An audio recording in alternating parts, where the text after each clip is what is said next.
Barang siapa tidak memikul salibnya dan mengikuti aku, ia tidak layak bagiku. Saudara-saudara sekalian, terkasih, kita bersama-sama memasuki minggu biasa yang ke-13. Kita diajak untuk semakin membuka diri dan menyadari akan jati diri dan panggilan hidup kita sebagai murid-murid Yesus, yang ditegaskan dengan jelas oleh Santo Paulus dalam suratnya pada jemaat di Roma, bahwa kita telah mati terhadap dosa dan hidup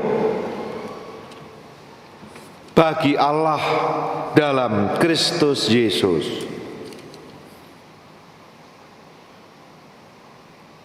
Ini status dasar ya. Banyak orang mengupdate status profil di media sosialnya. Nah, ini status dasar hidup kita sebagai murid-murid Yesus, yaitu kita telah ditebus oleh Kristus Yesus, dan karena itu kita mati terhadap dosa dan hidup bagi Allah dalam Kristus Yesus, menjadi manusia baru. Dan inilah yang menjadi hal paling dasar dalam diri kita sebagai murid Yesus. Dan sebagai murid Yesus kita diajak untuk sungguh-sungguh mengikuti Yesus. Dan tadi Yesus memberikan kepada kita semua beberapa hal yang perlu kita perhatikan agar kita sungguh dapat menjadi muridnya yang sejati. Kita diajak untuk memiliki sikap pengosongan diri yang digambarkan di dalam, digambarkan secara perumpamaan yang mengasihi bapak ibunya, anak-anaknya atau yang lain melebihi Tuhan, maka tidak layak. Itu berarti bahwa kita memiliki sebuah loyalitas tunggal kepada Allah melebihi yang lain. Dan kalau kita menempatkan mengasihi Tuhan di atas segala-galanya, itu menempatkan kita akhirnya juga masing-masing mendapat tempatnya. Ini bukan ajaran untuk membenci ayah ibunya atau sesamanya atau saudaranya atau anaknya atau orang tuanya. Kalau itu yang kita tangkap, ya salah, itu salah tafsir. Jadi tidak bisa memaknai apa letter luck saja. Tapi ini diajak berarti kita memiliki komitmen yang tak tergoyahkan, tak terbagi kepada Allah. Dan karena itu relasi-relasi yang lain itu mendapatkan tempatnya yang proporsional, tempatnya yang benar. Dan bahkan kita diajak untuk berani mengikuti Yesus, berarti juga dikatakan memanggul salibnya dan mengikuti Yesus. Dalam versi beberapa yang lengkap sering dikatakan sebagai satu paket, barang siapa menyangkal diri dan manggul salibnya dan mengikuti aku tidak layak. Menyangkal diri itu berarti mengosongkan diri kita dari hal-hal yang menghambat kita untuk semakin mengikuti Yesus. Itu berarti bahwa kita diajak untuk semakin, bahasa lain, memiliki kemerdekaan batin. Memiliki kemerdekaan batin, tidak terikat pada sesuatu yang lain selain kepada Allah sendiri. Kalau minggu lalu ingat, satu-satunya takut yang boleh adalah takut pada Allah. Seringkali yang terjadi malah sebaliknya ya. Kita takut yang lain-lain tapi nggak takut Tuhan. Hari ini kita diajak untuk memiliki kemerdekaan batin sehingga kita sungguh-sungguh bisa menjadi manusia-manusia baru dan dengan begitu siap ikut Yesus. Kalau kita ingat minggu lalu yang dipanggil Yesus ada 12. Tapi kita melihat tidak semuanya sukses. Bahkan ada yang menjual Yesus karena uang. Ya. Karena uang. Jadi kalau kita ikut Yesus tapi punya macam-macam kepentingan, punya macam-macam motif, punya macam-macam motivasi, punya macam-macam keinginan, ya akhirnya yang ketemu itu bukan ketemu Yesus. Hari ini diingatkan bahwa mari kita melihat diri kita, apakah dalam mengikuti Yesus kita masih punya motif-motif, maksud-maksud yang tersembunyi selain ikut Yesus. Ya silakan dibuat list. Apa yang mereka cari dalam ikut Yesus ini? Jangan-jangan kita tidak ikut Yesus, tapi kita mau cari yang lain. Ya kalau begitu ya kita dikatakan tidak layak kalau begitu. Itu dikatakan Yesus. Mari kita meneliti diri kita masing-masing.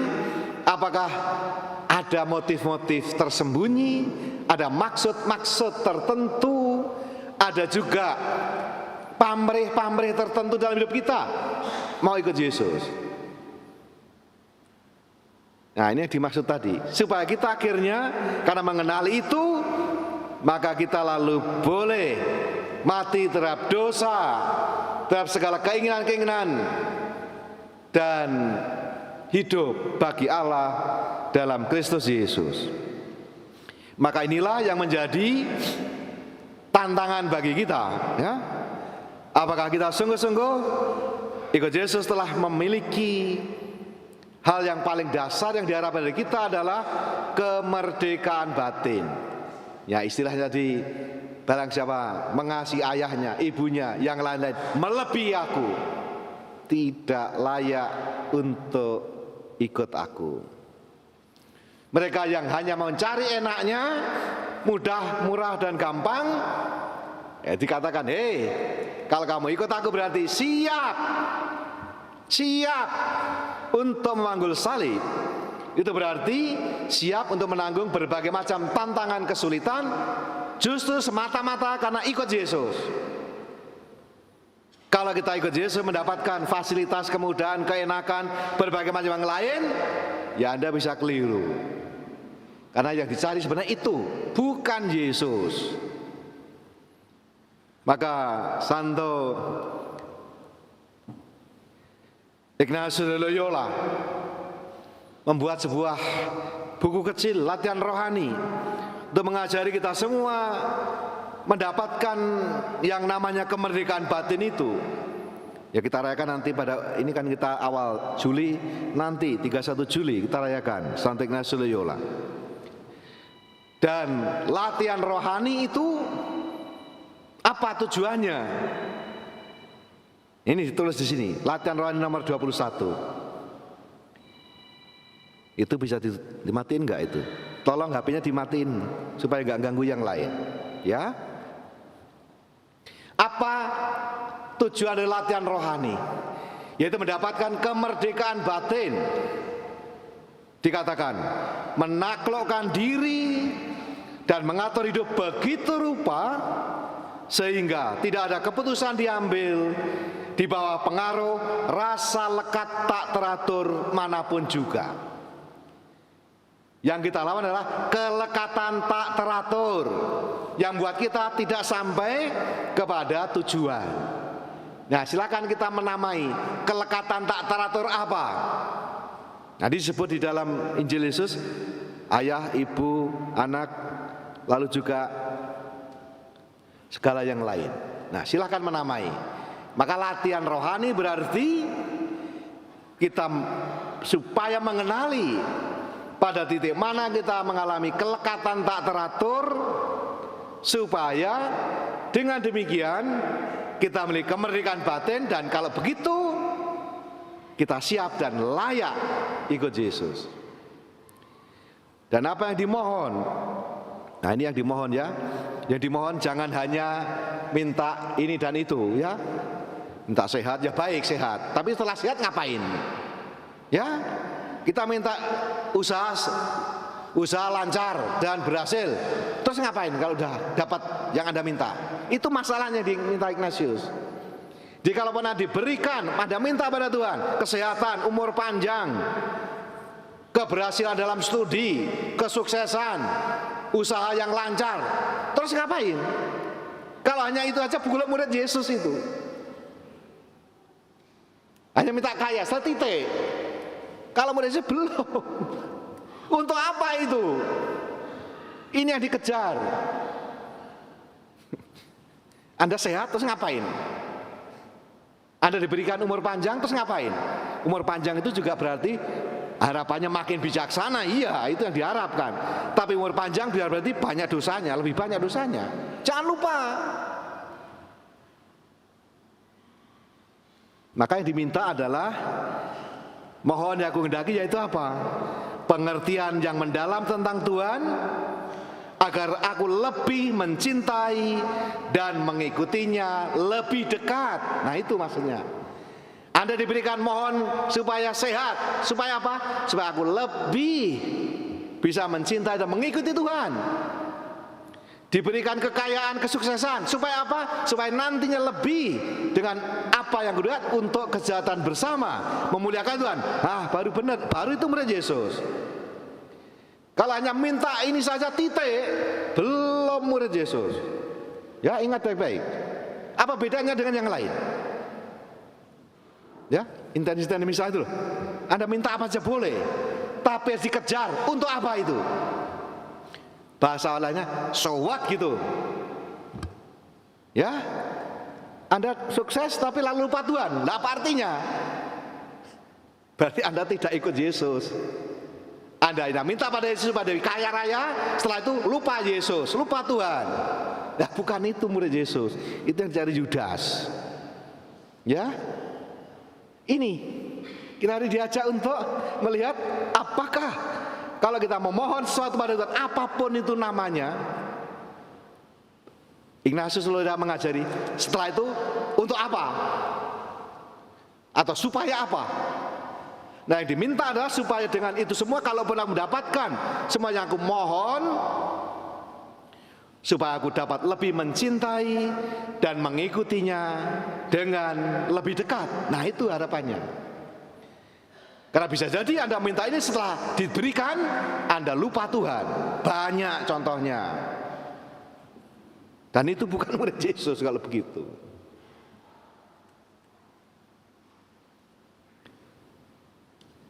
Kita mau rahmat Tuhan agar kita sungguh boleh memiliki kemerdekaan batin, sehingga apapun yang kita lakukan sungguh-sungguh dikatakan hidup bagi Allah dalam Kristus Yesus. Itu berarti segala sesuatu yang dilakukan sungguh-sungguh membawa kebaikan bagi diriku sendiri, tidak hanya mikir diri sendiri, tapi juga bagi kebaikan bersama dan bagi kemuliaan Tuhan. Nah, 3 hal ini, kalau setelah aku mohon dan mendapatkan itu, tujuannya supaya aku semakin hidup dalam kasih, supaya aku boleh ikut serta dalam membangun kebaikan bersama, supaya pada akhirnya membawa kepada kemuliaan nama Tuhan. Nah, kalau begitu baru Anda jadi murid Yesus.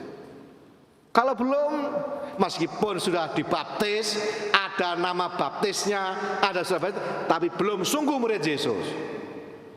Itu formalia murid Yesus. Formalia, KTP-nya mungkin juga Katolik, tetapi belum sungguh-sungguh sebagai murid Yesus. Kalau kita hanya mencari diri sendiri dan bukan belajar memberikan diri, bahkan juga mengorbankan diri. Dan itu ujiannya. Ujian ujungnya apa? Perbuatan baik. Digambarkan kalau memberikan air minum secangkir saja kepada orang karena yang muridku tidak kehilangan upahnya. Atau dikatakan tadi di dalam kitab pertama yang kita dengarkan tadi, raja-raja, tentang pengalaman Nabi Elisa, keluarga yang memberikan kebaikan kepadanya. Selalu berbuat baik kepada Nabi Elisa, memberikan tumpangan, memberikan makan minum dan seluruh penginapannya. Itu buahnya. Orang-orang murid Yesus adalah orang-orang siap. Seperti dikatakan dalam Kisah Para Rasul, Yesus yang berkeliling sambil berbuat baik. Dan karena kebaikan Anda itulah wajah Allah yang Maha Rahim, wajah belas kasih Allah semakin nyata di dunia ini. Itulah tugas kita murid-murid Yesus. Maka Paus Fransiskus dalam satu kesempatan menuliskan demikian,